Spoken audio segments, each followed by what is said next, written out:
I agree. Right. And I'm trying to do it in a way to stop the hate and to Right. show people that money is not everything. Love is more Right. important. God, Yeah. family, country, they always say, sports. I used to say sports, sex, and music, but now at my age, it's sports, food, and music, tied for fourth. And and then, but money and career, they're important to me, but they move down the list pretty quickly. There's like family means a lot, and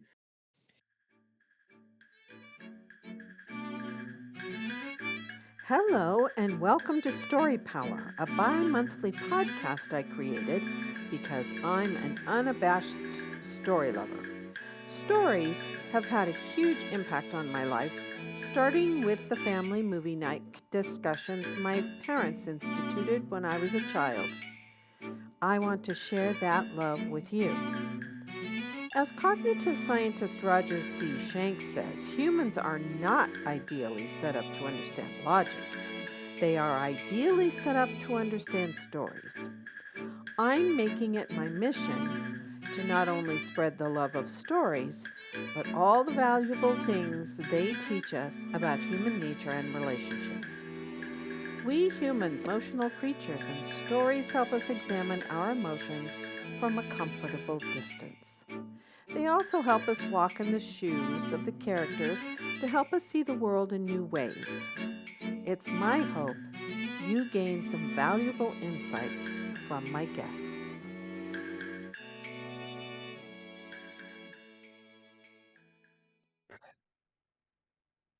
Hello, Story Power listeners. Today is episode 138, and I am talking to Robert Wolf. I should say Robert Wolf, MD. and we're talking about his book, Not a Real Enemy. There's a subtitle to that, which is very long, and I'm not going to say. But Robert, welcome to the show. thanks for having me, Lucinda. Much appreciated. I'm honored. Well, I'm honored actually. Now I read most of your book. I got to the part where Irvin got home. He found out his parents had died in Auschwitz, or had been killed, I should say, in Auschwitz, and that his friend Frank is alive. But I haven't got to the part where the communists take over and he has to escape again. So I was reading frantically yesterday trying to finish the book. So tell about your book and how you got started reading it. And then I have a couple of questions about it once we get started. So just I'll let you talk. Well, you're in the meat of the book now. Between Nazi Hungary and communist Hungary, you're definitely every chapter is definitely a page turner. And yeah, like you said, my dad was a four-time escape artist. He escaped twice from forced labor camps in Nazi Hungary and twice in communist Hungary. Once as a medical student, a great cloak and dagger story. He turned around and changed his mind, and then finally he left with my mom in 1956 after the end of the Hungarian Revolution in which they were frontliners. He was an OBGYN, had to double down as a trauma surgeon, and my mom was a med student, and she ran the blood bank during that 2 week war. And not a lot of people know about that war. The Ukraine war I call the Hungarian Revolution on steroids, and I'm grateful that the Hungarian Revolution didn't go that long, but it still ended badly for the Hungarian people for many, many decades. So they really never got a break. So rewinding back to so the book covers the history of Hungary. It's my dad's biography, and it's an adventure. It's got 20 miracles in it, and that was the reason I decided to reproduce it as a biography. So what my mom and dad did in the 70s when they finally came to the United States, got established, they did my dad's autobiography. They went from paper and pencil to typewriter to a computer to a disc. Then flash forward to 1997, and I read it once actually, and I didn't think much of it. I remember my dad's first escape; they were all harrowing, but I remember the first one, but not much about the forced labor camps and all the details that my parents shared. And they would share that occasionally the first half of my life, but not so much as the second half of my life. So Yeah. I didn't. I probably got some Holocaust burnout over those years. And plus, I've been a practicing physician for 35 years and career and family. So I never was really a writer. So we flash forward to 1997. My dad passes away, unfortunately, 2016. My mom passes away. And then a historian friend of the family in Michigan hands me the disc. It's now on a disc and she says to me, you really need to look at this. You need to read it. And I didn't think much of it at the time, nor did I have the time to work with it because I was taking care of my mom's affairs for a year. So now we're in 2017. I decided to retire.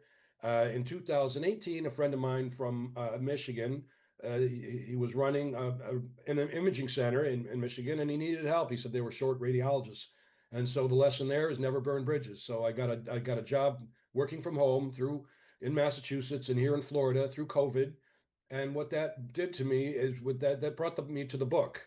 So as a radiologist, we've got two screens. We've got a left and a right. The left screen is the patient queue, the list, and the right screen are the images. So between cases, I'd load up the disc, and the left screen was my dad's autobiography, and the right was me dictating it into a biography. So that took about a year.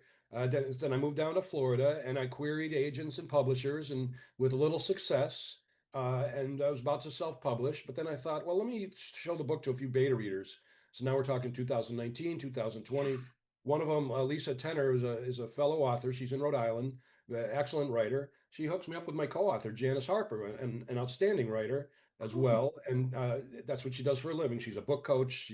uh-huh. She's a ghostwriter, and she's written her own books. Anthropology, Madagascar, how to get your PhD, things like that. And then she's also a fellow Michigander. So she ran with it. She says, we can turn this book into something really special with these stories. And she did just that. Parallel stories, converging stories, stories in and out of order, conversations, very vivid, letters to and from home, made it turn into a real novel, real biography. And I did my homework with the photos and the research and the history. She did her homework, the history, the culture, the food, all of it. So, and then so now we're at about 2020, 21 now, and we started querying. We vetted out a short list of agents and publishers to query, and I let her choose the list because she knew what she was doing. And Mhm. uh, by God, our last bottom of the ninth shoestring catch, our last query was to Amsterdam Publishers, and they took the book on. Outstanding organization. All they do is Holocaust related stories. This one has a twist because not a lot of people know about Hungary, and it also Right. includes multiple escapes and the Hungary and communist Hungary too, not just Nazi Right. Hungary. So it covers all that. And when I read it and I did the story and showed it to people, I thought to myself, these stories are so amazing. They can't be just sitting here on a computer screen or on a disc. I had to share them with the world. Right. And anybody that's read this book has agreed that's the case. And very Yeah. fortunate to be able to share my story, share my dad's story, I should say, and that they shared it too, because a lot of people Mhm. didn't do that. People died, obviously, 6 million Jewish people, Right. 50 to 60 million people, it's estimated in World War II. So it wasn't just Jewish people. Of course, we had the Asian theater and disabled and LGBTQ and the elderly and babies. I mean, just so many, and And not the to mention, we Romani. don't talk about pestilence and pets and Yes. females in forced labor camps, Hungarian females. So a lot of things that over this journey that I've been on for about 6 or 7 years now have come up Yes. that it just made me realize how good we have it in this country in the free We, world that we we get to do. vote, that we have freedom of religion. And my point in all of this is that we need to keep it that way. We need to keep the hate out. Yeah. That's what we're trying to do. Yeah. Educate Yeah. and learn about how to Yeah. engage neighbors rather than enrage. That's Right. Right. hand them a cup of coffee, do something productive. And if you don't like what you're doing, it's another lesson. Change vectors, do something else, write a book, write a play, Really. Right. go to the Exactly. movies, spend more time with your family, volunteer somewhere.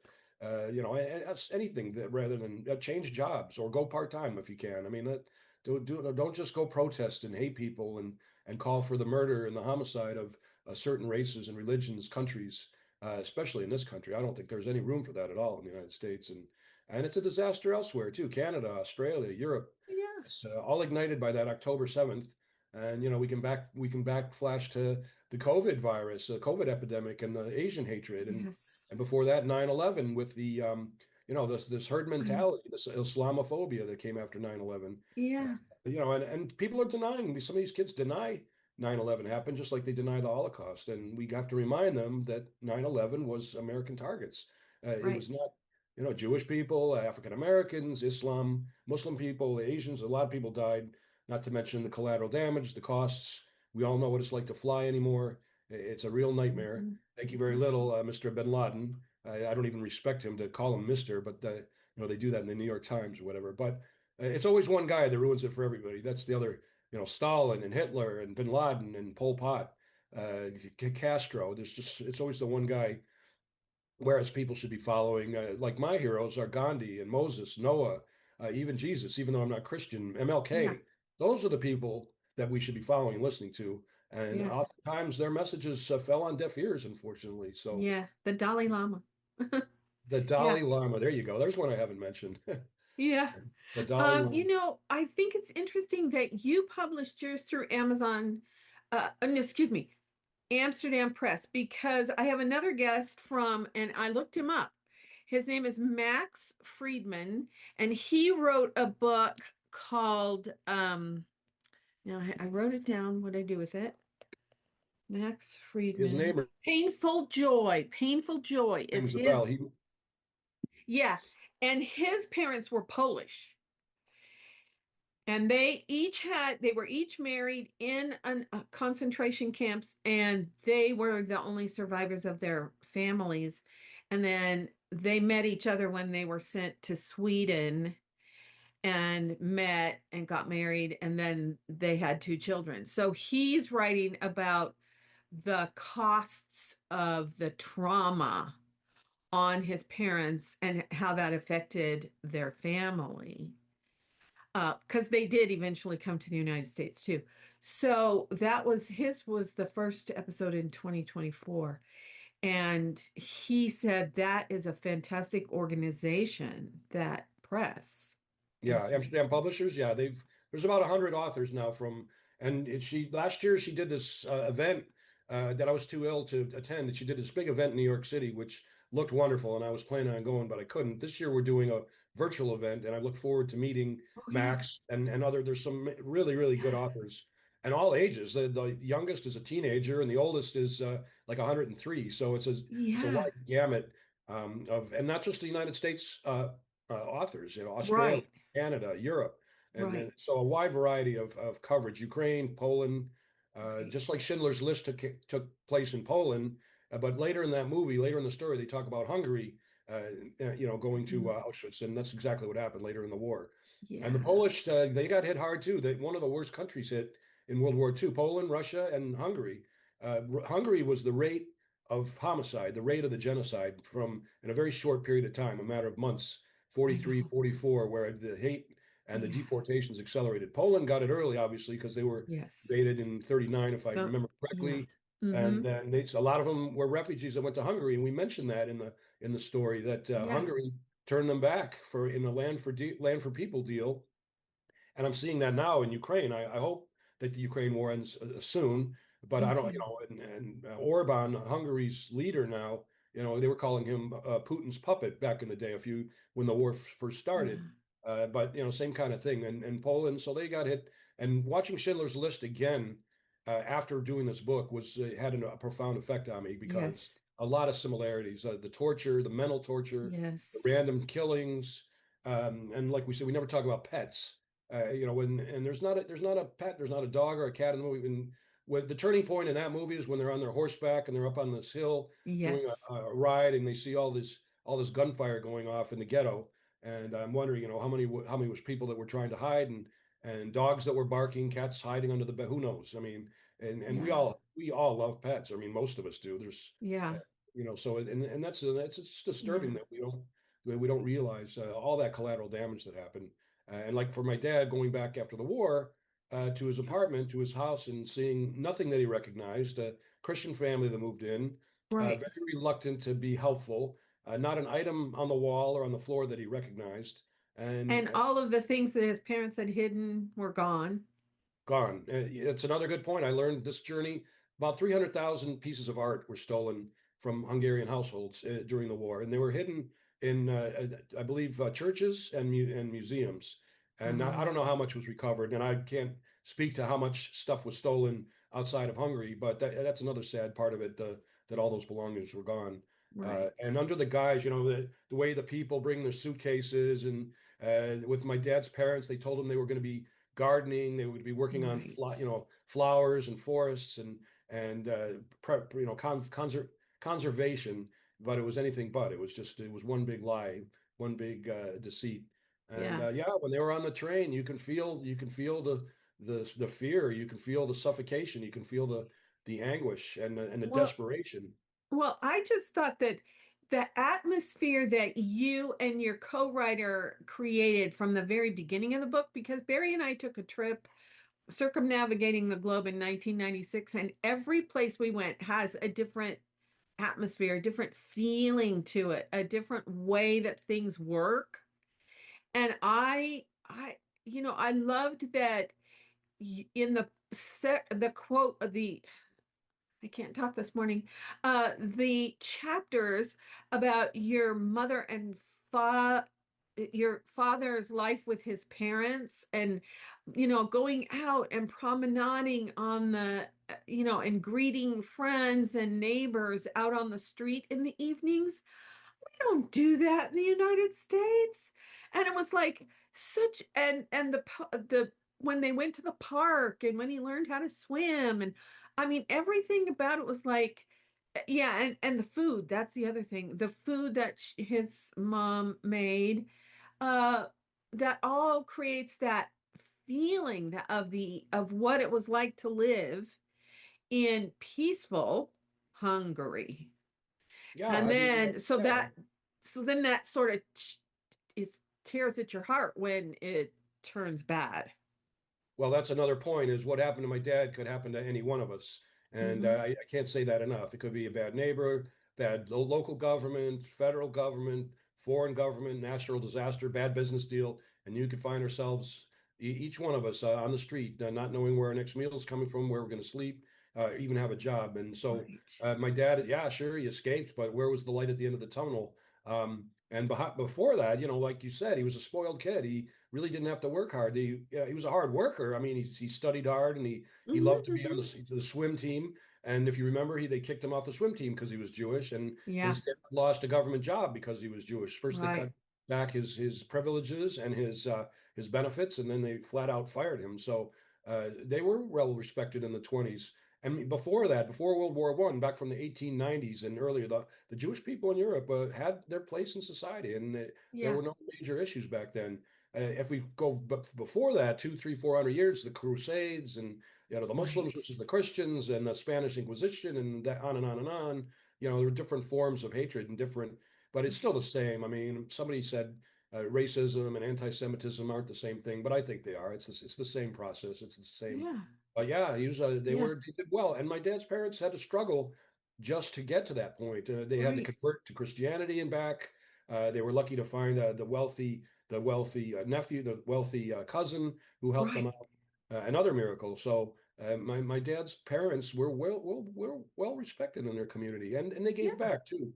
Freebies. They did free dental work for the less fortunate, and even when my dad was in forced labor camp, they offered that to the guards and their families as a Great. bribery plus cash and whatever else they could do to get small favors for the boys. Right. And literally they were boys, they were just kids, as you know, they were Right. 18, 19, 20, 21. It was Yeah. just horrible. But being useful helped them survive. Being in a forced labor camp, even though they were brutalized, tortured, urinated on, starved, illness, you name it, being shot at. They were unarmed, of course. They were Right. paramilitary, and they were shot at by Russian planes and Right. defenseless. And bad stories about that too, including that musician in his forced labor camp who lost Yes. his hearing or his and his Yeah. use of his hands. I mean, that kind of And the thing. boy that was killed who was gonna get married when the war was over, that was very That was sad too. that, and then the clown Zoli, childhood hero of my dad, that Zoli humiliated, head shaven off, head shaven, had to entertain the troops and the people, the incoming people at Auschwitz, only to find himself murdered too. And we talk about humiliation a lot in my book Yeah. presentations, and hope and determination, integrity. All Right. those themes are out there, and just the way my dad's parents went with dignity and pride and knowing. And they had cyanide. They had a backup plan. They were going to drop some cyanide so they didn't have to suffer, and they never got a chance to do that. So uh, Right. my dad's mom, as you know, was killed, well, immediately with an orphan Right. girl, unfortunately, and then his dad about a week later by an eyewitness who told him months later, which is another miracle that an eyewitness survivor could actually tell my dad what happened, and Right. just shocking. But his dad, being a doctor, was assigned to clean out the latrines, clean out the Right. waste from the shelters there in Auschwitz, and it didn't. He got sick, probably cholera, and died about a week later. So at least, that's the only good thing about it is they didn't have to stay for months and suffer through starvation and torture and frostbite Yeah. and any other Right. tuberculosis. Who knows I what know. else they were getting. Yeah, yeah. I mean, I read Ali Wiesel's book, Night, because we were going to talk about a chapter of it when I was teaching English. And, or maybe I can't remember. We had a section of it that we didn't talk about the whole book, but I read the whole thing in one day. And, yeah, it was like, I can't, it's just so hard to read, but important, an important book. So Well, he your was a book is yeah real, good man. I yeah, mean, Holocaust educator advocate to the max. There's yeah. multiple Wiesenthal centers. There's even these tour buses that go around these vans with indoor movie theaters, and like there's one in every state, I'm told, and I think it's sponsored by the Simon Wiesenthal Center in it might be Simon, not I don't want to mix them up, but they call it the Wiesenthal Center, but in Los Hmm. Angeles, I think there's one in Toronto too that I know of. There might be Yeah. more. But every state has one of these vans, these RVs that go around to educate. And I went to one of them recently. It's a good way to meet people and people that really care about the topic. Yeah. The Holocaust happened 60, 80, 100 years ago, and communist Hungary, whatever math you want to use, hatred goes back to the 30s, but in the 1930s, tough times for Europe, but the message is still the same. The sad thing is people find different ways to torture each other, persecute, Yeah. kill each other, mental anguish, just different ways of doing it, but it's still the same. The theme remains the same for sure. Yeah. It's something you said earlier. My sister and I have a YouTube channel called Classic Cinema with the Sage Sisters, and we just recorded a movie called Keeper of the Flame with Spencer Tracy and Katharine Hepburn. And when I just wanted to see it one day, and that's why I said, "Oh my gosh, we have to use this on the channel." Because in that movie, this national hero is killed and everyone's mourning him. And Spencer Tracy is a journalist. He's come home from Europe. He's been writing about the war. And this, let's see, I can't remember. I think it's 41 that the movie was made. And he comes home and he wants to write about this national hero, which we find out is all a facade. And at the end of the movie, when Katharine Hepburn finally tells him the truth, she pulls out this notebook and she says, "Look, here is their plan to get to stir up the hatred of the blacks and of the Jews and of the whatever groups, is this whole plan of how they were going to make this group hate this group." And it was like he was a part of the American Nazi Party. They don't call it that in the movie, but the guy that died, her husband that died. And I was like, "Oh, well, that's Project 2025 right there." And Exactly. so that's why we did it. That's why we're No, I loved it. I checked out your YouTube channel. I love it. I mean, the Sage. In fact, I posted a picture. I think it was a different movie because I think you said it was 1951, and I didn't recognize the movie, but it was a fantastic photograph. So what oh, I posted today people. about our podcast. I think I sent you the email, but I Yeah, included that a one's couple from of People Will Talk. People Will Talk is different movie, but fantastic photograph. So the classics need to be regenerated too. I think not just the newer movies. I think some of the yeah. classics need to be revisited for sure. And Well, and that movie sort of shows the network. It's like this one figurehead, and behind him is like this network of it's like a web of people behind him pushing their agenda forward, pushing their agenda forward. And that's what's happening now. It's, can't tell you how many classic movies, and even if they even said it on Downton Abbey. If we had the right kind of government, we could make a whole lot more money. And it's like, that's what you care about? yeah, no, it's yeah. Believe me, I'm not doing this for the money. That's being an author is a fickle business and it's very difficult. It's a lot of work. I advise that to any budding author to plan on that. You need to you need to market. There are many details to it. So I agree. Right. It's and I'm trying to do it. in a way to stop the hate and to Right. show people that money is not everything. Love is more Right. important. God, Yeah. family, country, they always say, sports. I used to say sports, sex, and music, but now at my age, it's sports, food, and music tied for fourth. And and then, but money and career, they're important to me, but they move down the list pretty quickly. There's like family means a lot, and Yeah. time is our best commodity. It's our only commodity, really. We've gold, silver, Yeah. stocks, bonds, real estate, crypto. They're cyclical, and they call them commodities in some ways. But I think time is really our only commodity. So Yeah. it's necessary to use it wisely. And I don't think protesting and calling for the death of other races or religions or countries in toto is useful. It's not productive. It's counterproductive. It is And counterproductive. fear is the other thing we talk about because Yeah. there's too much fear in North Korea and Iran and in Cuba and I suppose Russia, China, that people can't stand up. They can't say the government's wrong or we need to tweak what we're doing here. Uh, Right. Sometimes it's about money, sometimes it's real estate. Some people have this thing about power. I mean, and some people Yeah. just hate. They're educated at home or in the classroom to hate, and it's hard to eradicate that. And so that's kind Yeah. of what I'm here is teach the people, the 99% plus people that want to be with families, want to travel, take that vacation, want to enjoy whatever life we have, and take Right. them and envelop the haters and educate the haters, people that have crossed the line as far as hate crimes in this country. They should be made to read books like mine, and if Yeah. a movie comes out from something like that, then watch the movie and learn something. And I think it could change a lot of people's minds, and it sure did for me.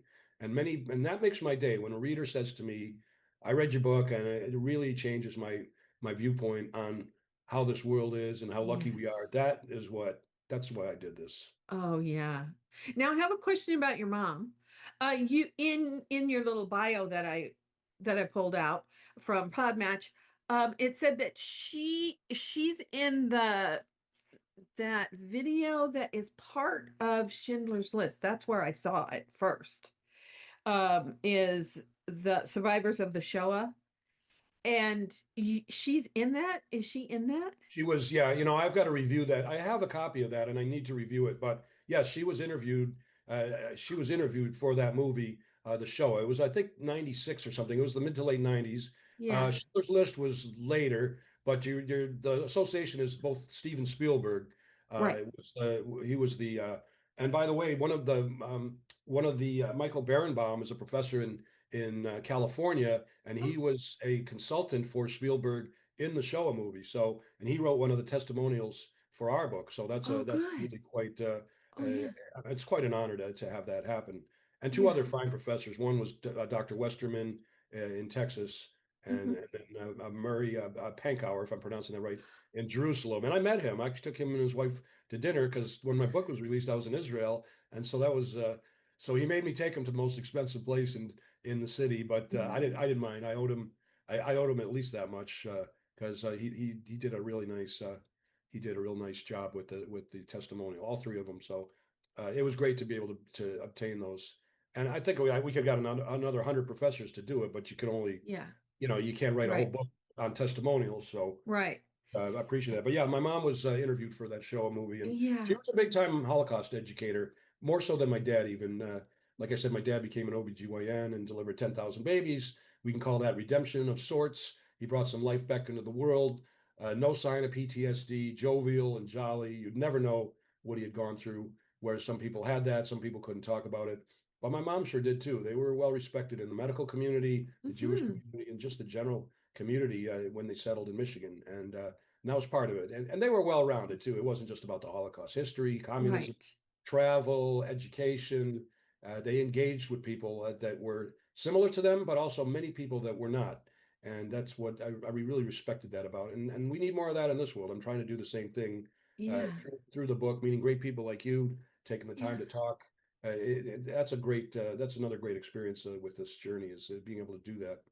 Well, I went to Internet Movie Database to see if it was available anyplace else. The only place I could find that you could watch the video Survivors of the Shoah is on the Schindler's List disc. Really? That's the only place I could find it. Wow. Yeah, But another link between you and Max Friedman's Schindler's List was partially filmed in Max Friedman's mother's neighborhood. Wow. And I think they used the building she even lived in for part of the film. So that's another link between you two guys. Wow. It's almost the same. I mean, it's a similar story, but it's Poland in 41 versus Right. Hungary in 43, 44. But again, the song Right. remains the same. Yeah, I just got back from the Greek islands. I did a great a cruise through around Italy and Sicily and the Greek islands. Corfu, the Jewish people that lived in Corfu, it was about 2,000. They were deported and sent to Auschwitz. So as Oh, remote as that was, hard to believe, right? I mean, yeah, I we forgot talk about. about numbers. It's so sad. We throw these numbers out there, deaths and the devastation, disability. But one person is too much, and we're talking about millions, thousands, Right. millions. But Right.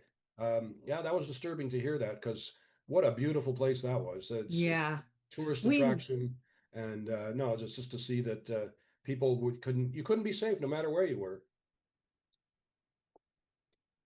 Excuse me, I had to take a drink.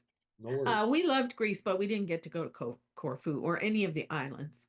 But we loved that. We flew from Athens, though, over some of the islands when we went up to Thessaloniki, and you could see the bottom of the Aegean Sea. It was so clear. And I just loved Greece. I loved Greece. Beautiful area. Yeah, I mean, if you don't believe in God, for one, well, read my book. That's because if you don't at least have right, some semblance of a greater being, somebody watching over you. But when you see right. beautiful sights like that, Yeah, there's got to be, earth right, caves that were formed hundreds of years ago by earthquakes, for example, 500 years right. ago. So it's unbelievable. I mean, you couldn't, an artist, a painter couldn't design it any better. I know. So it's just Yeah. so beautiful. I mean, I agree.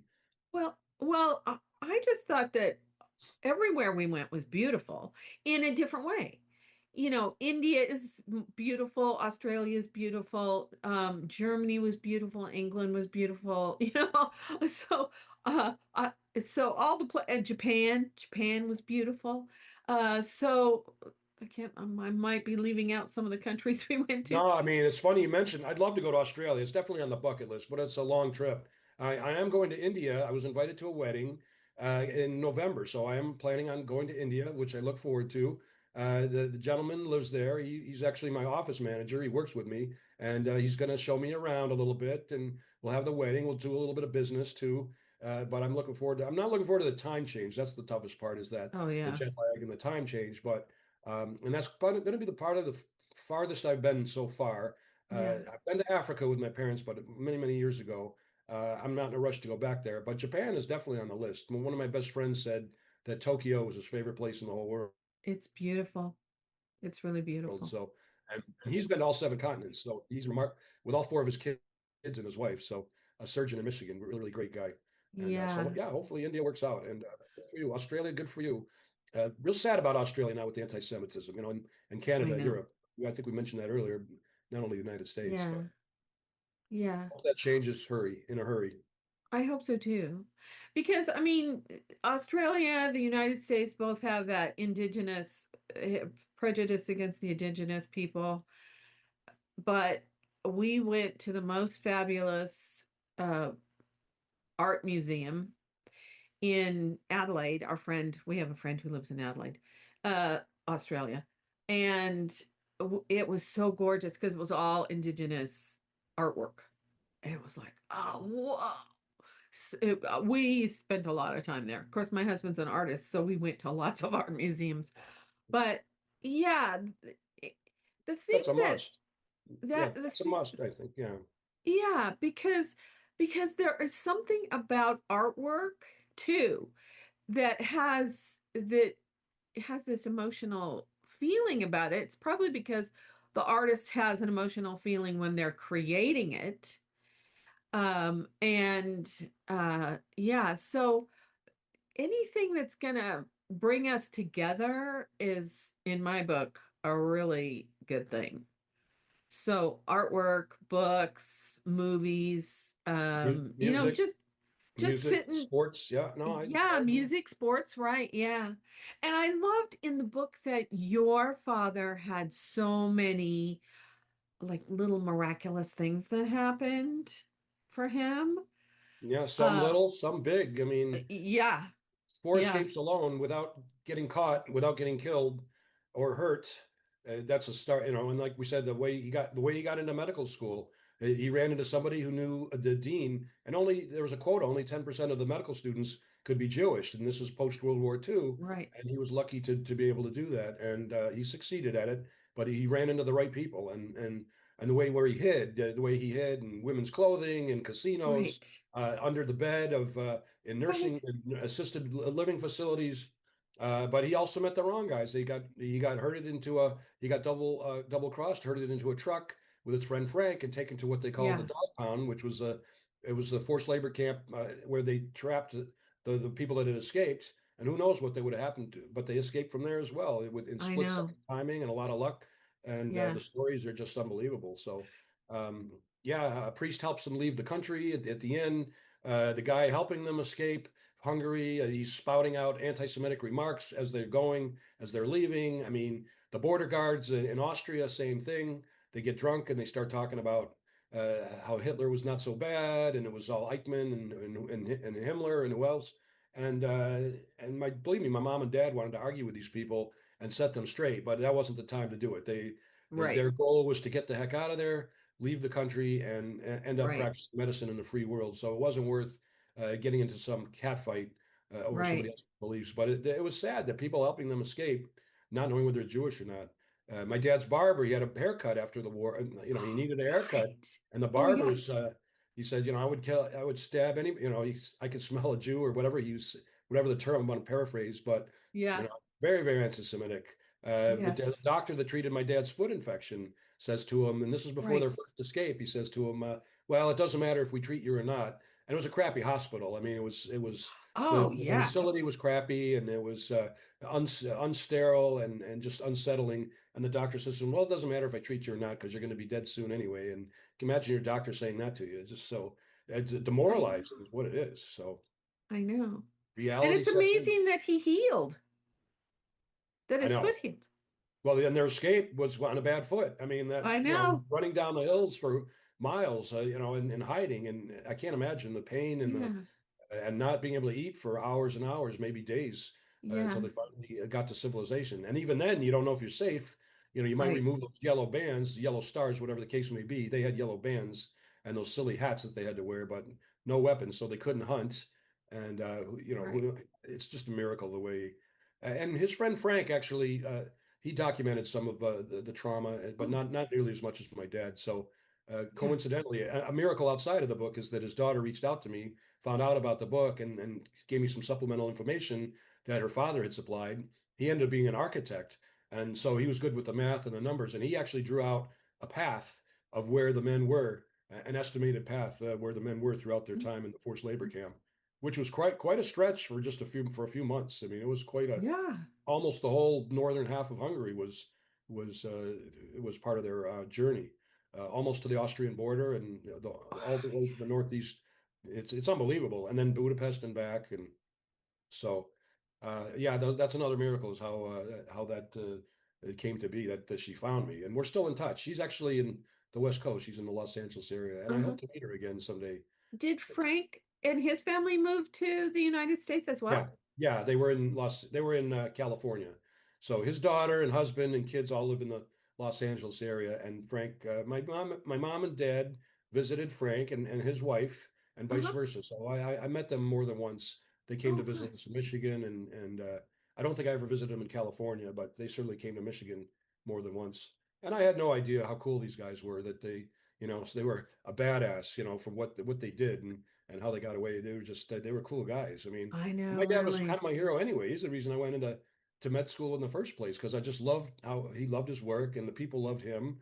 I didn't Yeah. like OBGYN that much. I became a radiologist, but still, great profession. And that's all before knowing what really happened to him the first half of his life. And Yeah. I didn't know he was beaten. That's another thing by his father. So when he was late or Yeah. his academics were substandard. He would get beaten and he would hide behind his mom or behind the curtains. And I didn't realize that, but maybe that made him a more disciplined person, and maybe that helped him survive because he was spoiled. But I don't know. I don't know if getting beaten by your dad constitutes being spoiled. I think that kind of takes, Really? Well, subtraction. But I did read part of the book where your father, Irwin is his name, realizes that maybe his dad, he didn't call it PTSD, but maybe his dad had this total anxiety because of what had happened to him in World War I. And that was a little bit of a redemption. He forgave his dad a little bit because he realized, oh, he was suffering from the trauma of the war, his war experience. you're the first one that's really mentioned that to think of, to get inside of my dad's father's head, and I think that's a great point. I mean, some of it is that, and some of it is overcompensation. I've heard it from many African American athletes here in the United States, for example, about having to overcompensate because you're raised as made to feel that you're less than, that you're no good. Yeah. And if you hear that enough time, you get that learned helplessness. Right. And I think that my dad had a little bit of that, and his father, and so they overcompensated by saying that we have to do twice as well as the average person in order to Right. get recognized Yeah. as just an equal, if you even get that. So, and I Yeah. think that my dad took that, and kind of the same way a little bit. I mean, this is why I'm doing this too. But and believe me, my dad, what I respected about him too, if a Jewish man or woman caused some malfeasance anywhere in the world or country, he would call them out on it. It wouldn't just be, he wouldn't just defend them just because they were Jewish. Right. An example would be Bernie Sanders. I mean, I don't know if they knew who he was. I don't think Bernie Sanders had much power before my dad passed away. But um, if they didn't agree with what he said or what he did, and I've seen some horrible things about him lately, and I'm not real political, but he's befriending uh, people that believe in Hamas, for example. And I don't, I just think I find that appalling because Bernie Sanders, he's a Jewish guy. I mean, I don't, he just doesn't get it or whatever. But my dad would be the type to call him out and say, look, there's people like you that are making me look worse. So maybe people like you that are making my rate, giving people more excuses to be Mm-hmm. prejudiced just because Mm-hmm. of what another guy does who happens to be my same race, color, religion, whatever the case may be. Mm-hmm. Well, I was thinking while you were talking I read a book called The Hate You Give. And it's about this black family that live in the ghetto, but the father owns a grocery store or something. But the kids, they pay for their children, who are the young woman is the protagonist of the story. They send them to a white school. They pay for them to go to this private school. But one of the first things that's in the book is the dad is teaching the kids, if you get stopped by a police officer, this is what you do. And it's this whole, you put your hand, like if you're in a car, you put your hands on the dashboard, you talk to them with respect. I mean, white people don't have to think about stuff like that. So that's the very first thing that shows you that, oh, wow, these people have to think about when they're going outside and when they're encountering other people, they have to think about how to navigate so that they protect themselves. We don't have to think. Absolutely, absolutely. The title "Not a Real Enemy." People ask me, how did you come up with that? Well, my co-author Janice thought of it. I was going to do the Hungarian papillon, Hungarian butterfly, Dad's story, because all the escapes, right? We know the Right. story from Devil's Yeah. Island, but my Janice thought that the younger reader wouldn't understand the connection. The other title I was thinking of was the sixth book of Moses because of all the miracles. And the five books of Moses is the Old Testament. And my Right. dad's Hebrew name was Moshe ben Yosef, Moses, son of Joseph. So that's another one I thought of. But Not a Real Enemy was it was a chapter, and it's also a theme that resonates throughout the book. But it was the Soviets and their arrogance who Mm. wrote that about my dad and his dossier when he snuck into the medical staff office the night before his last escape because he wanted to see if they had anything on him. And they called him Not a Real Enemy, and they called him politically immature, but not a real enemy. So because he was worried that if he had something on his record, that if they got caught or arrested, that it would bring him extra trouble. Yeah. But in the end, my mom and dad were a real enemy because they loved Mother Hungary, but they hated Nazi Hungary and Communist Hungary. They kept it quiet. And this country lost two good people. My mom was 13 months away from graduating med school. My dad was already practicing OBGYN. And they lost two good people to the United States Yeah. and many, many more. After the Yeah. Hungarian Revolution, enduring so many refugees because of that war, and people who just were they didn't want to be under communist rule anymore. And there wasn't much better to the Jews than the Nazis, short of corralling them in ghettos and town squares and Yeah. taking them to Auschwitz or wherever else. Well, thank you so much for being my guest. Do you have anything you want to say before we go? Oh, I've been talking all I've been talking all morning, but yeah, no, I appreciate it. I'm really grateful and honored that you had me on. You're obviously well read, you're well traveled. Thank you for caring. You're not a real enemy. The true story of a Hungarian Jewish man's fight for freedom. You can get it on Amazon, Barnes and Noble, Walmart. I've been to the United States Holocaust Museum. It's on sale there. The Illinois Holocaust Museum, the one in Long Island, the Zeckelman Center in Michigan. And you can find me on social media all across the Robert J. Wolf MD or Google. My website's above me, robertjwolfmd.com.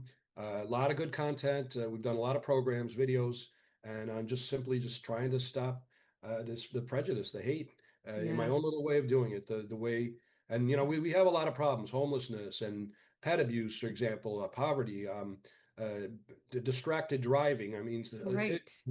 things that I have strong feelings about, but unfortunately, I can't control all of it. This is my little corner of the world, and please, if you're interested, write a review about the book. If you want to help me educate, we do podcasts, we do Zooms. I do live. I don't say no to anything. I do live book presentations. Anything you want.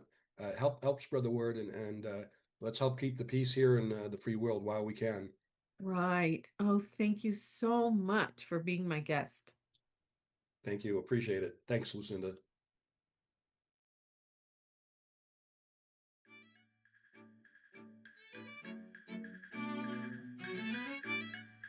I hope you not only enjoyed this episode but gained something valuable to take away with you. If you like what you heard, please share it with your friends and give us a rating and/or review. If you're a story lover too, I invite you to join my Patreon community at patreon.com/storypower, all one word. Or you might be interested in classic cinema with the Sage Sisters, a YouTube channel and Facebook page I started with my sister Celeste, where we choose one classic movie that we think still has lessons for us today. As you can see, I'm passionate about spreading the love of stories and completely believe what Philip Pullman said. After nourishment, shelter, and companionship, stories are the thing we need most in the world. Until next time, this is Lucinda Sage-Midgorden. Thanks for listening.